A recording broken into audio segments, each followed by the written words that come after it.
Hi guys, welcome to class 6 geography, जिसमें आज हम पढ़ेंगे चैप्टर 3 जिसका नाम है मोशंस ऑफ द अर्थ। तो मोशंस ऑफ द अर्थ में रोटेशन, रेवोल्यूशन, इन सब चीज़ों के बारे में हम पढ़ेंगे। समर सोल्स्टाइस, विंटर सोल्स्टाइस, जो कि चैप्टर 3 का ही पार्ट है। ओके, सो जैसे कि हम जानते हैं कि अर्थ के बहुत सारे मोशंस है, टू टाइप्स ऑफ मोशंस है बेसिकली, रोटेशन और रेवोल्यूशन। तो रोटेशन जो होता है, it is the movement of the earth on its own axis. मतलब जो हमने ग्लोब में पिछले क्लास में पढ़ा था कि एक नीडल के अराउंड रोटेट करता रहता है, मूव करता रहता है वेस्ट टू ईस्ट, वही अर्थ रोटेट करता है अपने एक्सिस पे। तो जो अपने एक्सिस पे अर्थ रोटेट करता है तो उसे रोटेशन कहते हैं। और जो साथ ही साथ अपने एक्सिस पे रोटेट करने के साथ साथ अर्थ जो है सन के अराउंड भी चक्कर काटता है, जिसे हम रेवोल्यूशन कहते हैं। Okay, so the rotation is the movement of the earth on its own axis and the movement of the earth around the sun in a fixed path और orbit is called as revolution. वही fixed path जो earth सन के around move करने के लिए इस्तेमाल करता है, उसी को ऑर्बिट कहा जाता है। Okay, so the axis of the earth which is an imaginary line, जैसे हमने पढ़ा था कि ग्लोब में एक नीडल होता है, वो एक्सिस का काम करता है, लेकिन एक्चुअल में अगर आप अर्थ को देखेंगे तो उसमें कोई इमेजिनरी लाइन, कोई नीडल है नहीं। तो the axis of the earth is an imaginary line. Okay, imaginary line है which makes an angle of 66.5 degree with the orbital plane. तो जो अर्थ का ऑर्बिटल है, ऑर्बिट है जिसके अराउंड मूव करता है, उसी ऑर्बिटल प्लेन से 66.5 डिग्री वो एक्सिस बनाती है। Okay, so the plane found by the orbit is called as orbital plane. So जो हमारा जो अर्थ की ऑर्बिट है, वो प्लेन से जो एंगल बनाती है वो 66.5 डिग्री होता है। Okay, so the plane found by the orbit is known as orbital plane. तो जैसे कि आप इस डायग्राम में देख सकते हैं कि जो फर्स्ट डायग्राम है उसमें अर्थ की जो एक्सिस है, जो आप एक स्लैंट लाइन जो देख रहे हैं ना, जो नॉर्थ से साउथ में जा रही है, नॉर्थ पोल और साउथ पोल में, वो 66.5 डिग्री डॉटेड लाइन से बनाती है। वही डॉटेड लाइन जो है वो ऑर्बिटल प्लेन है, तो 66.5 डिग्री बनाती है, जिसके बारे में अभी हमने पढ़ा था। Okay, so the earth receives light from the sun. जैसे हम जानते हैं कि अर्थ पे जीवन का कारण सूरज ही है, क्योंकि अगर सूरज नहीं रहेगा तो अर्थ पे जिंदगी, जीवन नहीं रहेगा, हैबिटेट नहीं रहेगा। Okay, so due to the spherical shape of the earth, हमारा अर्थ है वो जियोइड शेप में या फिर अंडाकार के शेप का है। इसी वजह से जब सूरज की रोशनी पड़ती है तो एक टाइम पे एक ही तरफ पड़ती है। Okay, so due to the spherical shape of the earth only one half of it receives light at a time from the sun and the portion of facing the sunlight receives the day and the other half जहां पे सन का light नहीं पहुंचता वो वहां पे night होती है, रात होती है। Okay, so the portion of the earth which faces the sun experiences the day and the other half experiences the night. Okay, तो the circle that divides the day from the night is known as circle of illumination. तो जैसे आप second diagram में देख सकते हैं, तो जो एक लाइन आप देख सकते हैं जो कि सर्कल ऑफ इल्यूमिनेशन, जो सेंटर पॉइंट में डिवाइड करती है अर्थ को दो टुकड़ों में, दो हिस्सों में, वही सर्कल ऑफ इल्यूमिनेशन है, क्योंकि उसके एक तरफ रोशनी है और उसके दूसरी तरफ डार्क है, तो इसी वजह से उसे सर्कल ऑफ इल्यूमिनेशन कहा जाता है। सो हम जानते हैं कि the time taken by the earth to complete one rotation on its axis is known as earth day. Okay, so earth अपने एक्सिस पे रोटेट करने के लिए, एक बार पूरा चक्कर काटने के लिए अपने खुद की एक्सिस पे 24 घंटे लेता है, और the period of this rotation is known as earth day, और इसका टाइम पीरियड होता है 24 घंटे। ओके, और इसे कहा जाता है अर्थ डे। नेक्स्ट हम पढ़ेंगे what would happen if the earth did not rotate. मतलब अगर अर्थ रोटेट ही नहीं किया, अपनी एक्सिस पे घूमा ही नहीं, तो क्या होगा। सो तब यही होगा कि जो अर्थ का, मान लेते हैं अर्थ रोटेट नहीं कर रहा है, एक ही जगह पे स्थिर है और सन के अराउंड मूव कर रहा है, तो जो पोर्शन अर्थ का सन को फेस करेगा वहां पे हमेशा दिन रहेगा, और जो पोर्शन अर्थ का सन को नहीं फेस करेगा वहां पे हमेशा रात रहेगी। Okay, so the portion of the earth facing the sun would always experience day and the portion of the earth which does not experience the sun rays will have almost complete darkness all the time. Okay, so जो portion of the अर्थ को like सन को face करेगा वहाँ पे continuous heat रहेगी, और दूसरे portion में फ्रीजिंग कोल्ड रहेगी, लाइफ एग्जिस्ट ही नहीं कर पाएगी। Okay, so life would not be possible in such extreme conditions. Okay, so the motion of the earth around the sun is called as revolution, जैसे कि हमने पढ़ा। और अर्थ एक बार रेवोल्यूशन करने के लिए, एक बार सन का पूरा, सूरज का पूरा चक्कर काटने के लिए 365 दिन लेती है। सो बेसिकली अगर हम पॉइंट टू पॉइंट देखें तो it takes 365 days and 6 hours, लेकिन हम 6 आवर्स कंसिडर नहीं करते कैलकुलेशन के लिए, ईजी करने के लिए। हम जानते हैं कि एक रेवोल्यूशन का टाइम हम 365 दिन लेते हैं, लेकिन ये जो 6 घंटे हम इग्नोर कर रहे हैं वो 4 साल में 6 घंटे करके एक दिन हो जाएगा।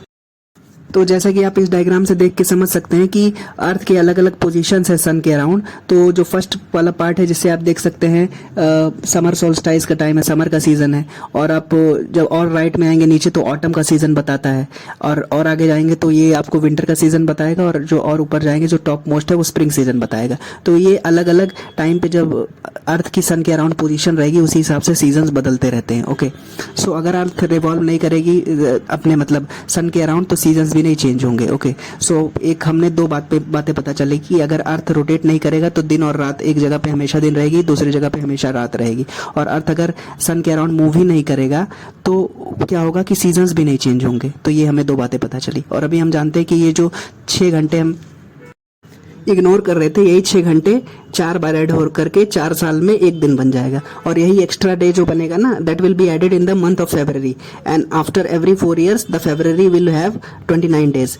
मतलब हमेशा आप देखते हैं कि फरवरी में 28 दिन होते हैं, लेकिन हर 4 साल के बाद में वो जो 6 घंटे ऐड करके एक एक्स्ट्रा दिन हो जाएगा। वो एक्स्ट्रा दिन लीप ईयर के फॉर्म में रहता है, मतलब वो लीप ईयर में वो एक्स्ट्रा दिन रहता है और फरवरी में ऐड होता है। इसी वजह से हर लीप ईयर में फरवरी के मंथ में 29 दिन होते हैं 28 दिन के बजाय। Okay, so earth goes around the sun in an elliptical path. जैसा कि हम जानते हैं कि अर्थ सन के अराउंड मूव करता रहता है इलिप्टिकल पाथ में, एकदम सर्कुलर नहीं मूव करता है, एक इलिप्स के फॉर्म में मूव करता रहता है। इलिप्टिकल पाथ में बेसिकली एक अंडे के शेप में मूव करता रहता है, सर्कुलर रोटेशन नहीं होता है अर्थ का सन के around.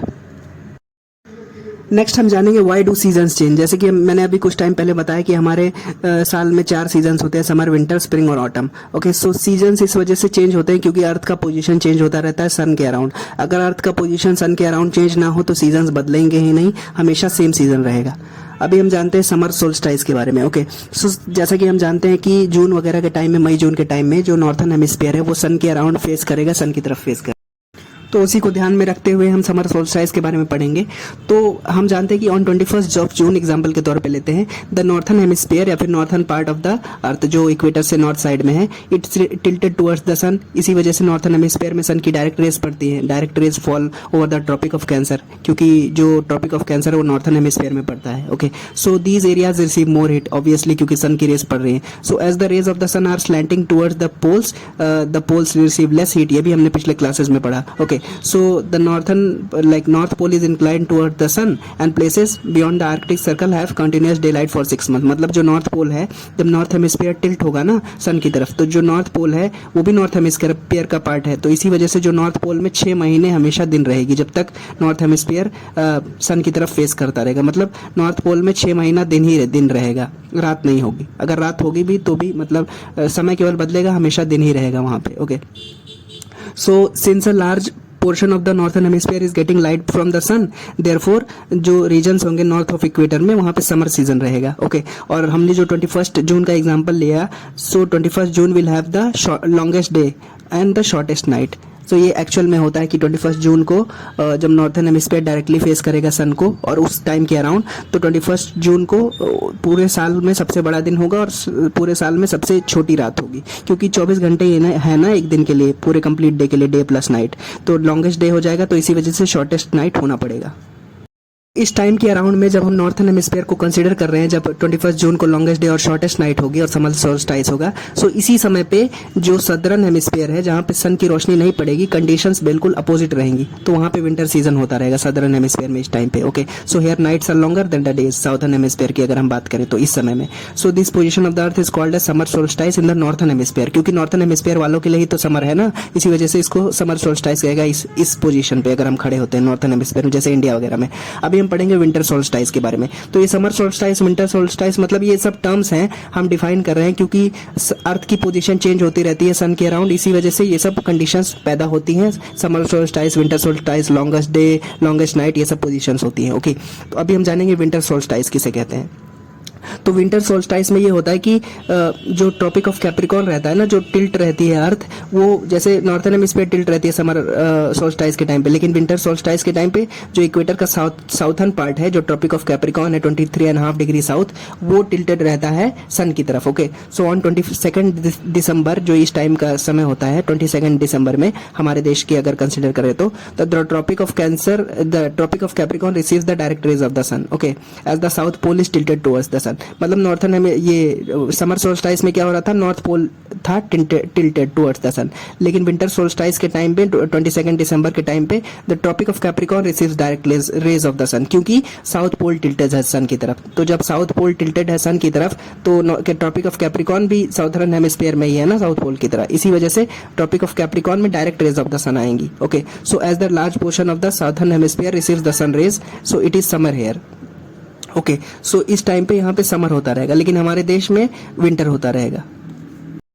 So during 22 December tropic of Capricorn direct rays of the sun पाता है, क्योंकि साउथ पोल टिल्टेड रहता है सन की तरफ, ये हमने बात किया। और साउथर्न हेमिस्फीयर में उस टाइम पे सन की रेज डायरेक्ट बहुत समय तक पड़ेंगी, इसी वजह से वहां पे समर सीजन रहेगा। लेकिन उसी टाइम के दौरान जब 22 दिसंबर है, हमारा देश तो ट्रॉपिक ऑफ कैंसर के रीजन में है ना, नॉर्थर्न हेमिस्फीयर में, इसी वजह से हमारे देश में उस टाइम पे विंटर रहेगा, और उसी को हम कहते हैं विंटर सोल्स्टाइस। तो विंटर सोल्स्टाइस के टाइम पे 22 दिसंबर के टाइम पे जब ट्रॉपिक ऑफ कैप्रिकॉर्न टिल्टेड रहेगा सन की तरफ, तो हमारे देश में शॉर्टेस्ट नाइट रहेगा, मतलब शॉर्टेस्ट डे रहेगा और लॉन्गेस्ट नाइट रहेगा। So on 22 of December northern hemisphere में, जो हमारा देश भी नॉर्थर्न हेमिस्फीयर में है इंडिया, वहां पे क्या होगा, it will have longest night and the shortest day, क्योंकि हमारे देश में सन लाइक नॉर्थर्न हेमिस्फीयर में सन फेस नहीं कर रहा है अर्थ की तरफ, साउथर्न हेमिस्फीयर में कर। इसी वजह से 22 ऑफ दिसंबर में जो कि विंटर सोल्स्टाइस का टाइम है हमारे देश में, वहां पे क्या होगी, लॉन्गेस्ट नाइट होगी और शॉर्टेस्ट डे होगा, क्योंकि दिन तो वैसे ही उतने ही है ना 24 घंटा, तो अगर नाइट लॉन्गेस्ट रहेगी तो डे को शॉर्टेस्ट होना पड़ेगा।